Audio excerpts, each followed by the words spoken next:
This is chapter 2.1, evaluating the expression, or you could just, have the instruction saying evaluate. This means to replace the variable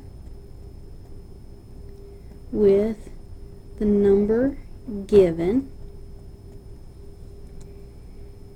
and solve. Or sometimes it just means to simplify. Alright? So, when I have x plus 6, and you're evaluating for x equals 8, where the x is, you're going to replace it, but everything else gets written. And I'm going to replace the x with the number they tell me. So 8 plus 6 is 14. Then 2 parentheses x minus y, evaluate it for x equals 7, y equals 4. So I put 2, and I'm going to put my big parentheses. Now for x, I put 7, and then minus, and for my y, I put 4. So 7 minus 4 happens to be 3. And remember, if there's nothing between 2 and parentheses, it means multiply. So 2 times 3 gives us 6.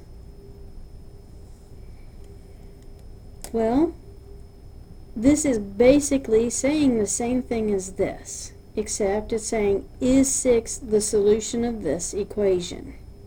Alright, so what I do is I replace x with 6, and I look to see, does it give me a 12 as my answer? So 4 parentheses, 6 minus 3, so it's 4 times 3, which is 12. Since this equals that, the answer is yes. Now for the next problem, it's very similar to the one we just did. The only difference is we've got 3 possibilities.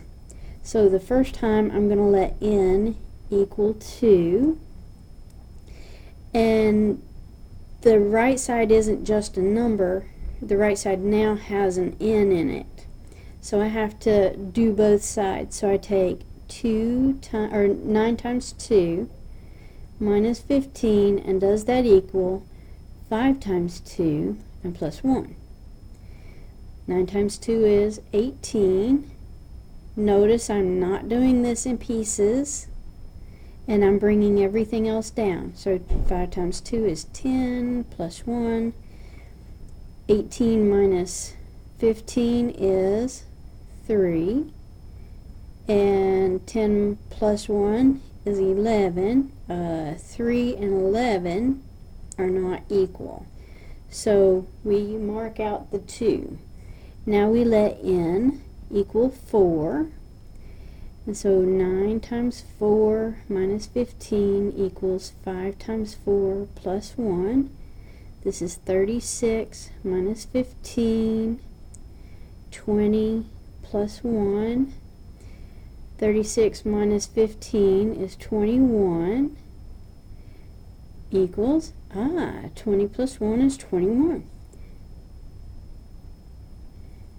And we really don't have to go to the next one, because the exponent on the variables is 1, and that means there's only going to be one solution that works for this problem. Now, the opposite of 5 is negative 5, and it looks like minus parentheses a positive 5.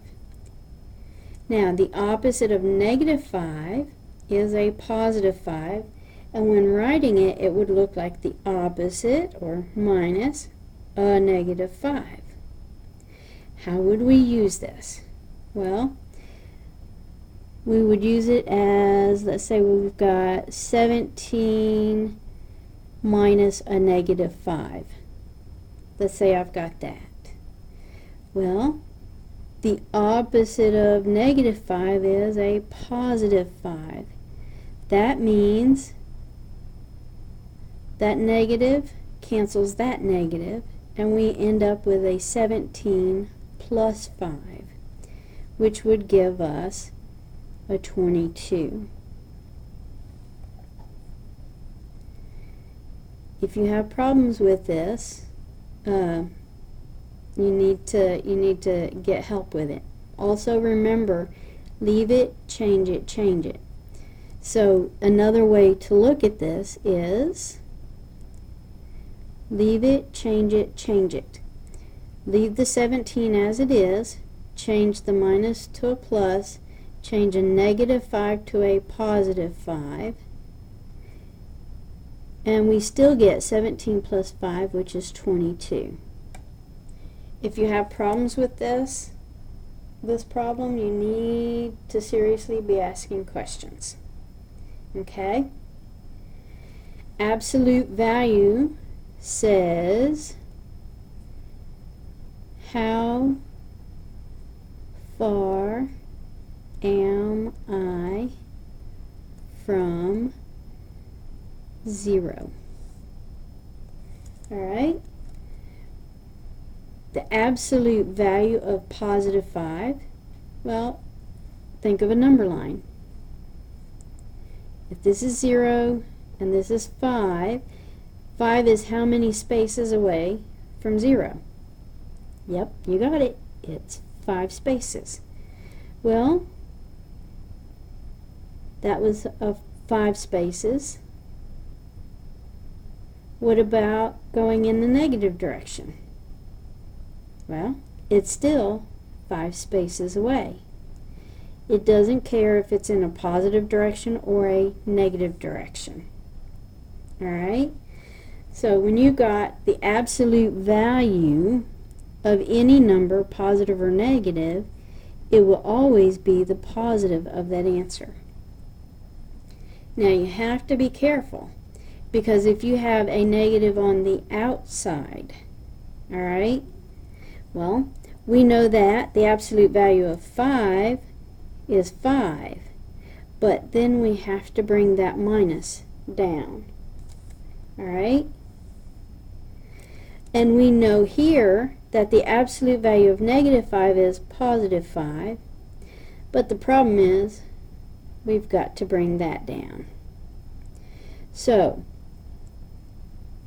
the way we can look at this is, if there's a negative on the outside of an absolute value, that answer will always be a negative answer. Now there's something else you have to be careful about. The opposite of the absolute value of a number is not the same thing as the opposite of that number. Because as we saw before, this part is positive, but we still have to bring that negative down.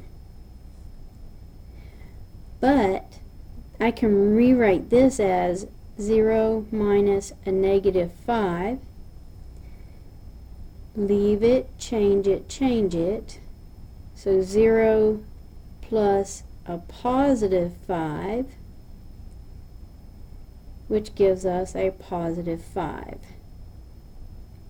Alright, so be extremely careful on this problem. Now, on page 100 of your book, you need to look at the graph. And I hope I'm not making you dizzy right here. I probably am, but I'm sorry if I am. Now, this gives the average surface temperature of planets. Mercury has an average temperature of 330 degrees Fahrenheit. Venus, 867. Earth, 59. Mars, negative 81, and so on. Now, the two questions I want to ask you are, which planet has the lowest average temperature? Well, if you answer Neptune, Neptune's temperature is negative 330. That is the smallest one. Now, the next question is tricky. Which planet has the closest positive temperature to Saturn? Well, Saturn is a negative. Alright? Closest positive. We've got 330, that's positive, 867, that's positive, and 59, that's positive. Now, which one is the closest to this negative temperature? Well, Earth is the closest because it's the smallest one since this is negative. If you have problems with that question, you need to ask. Have a good day. Bye.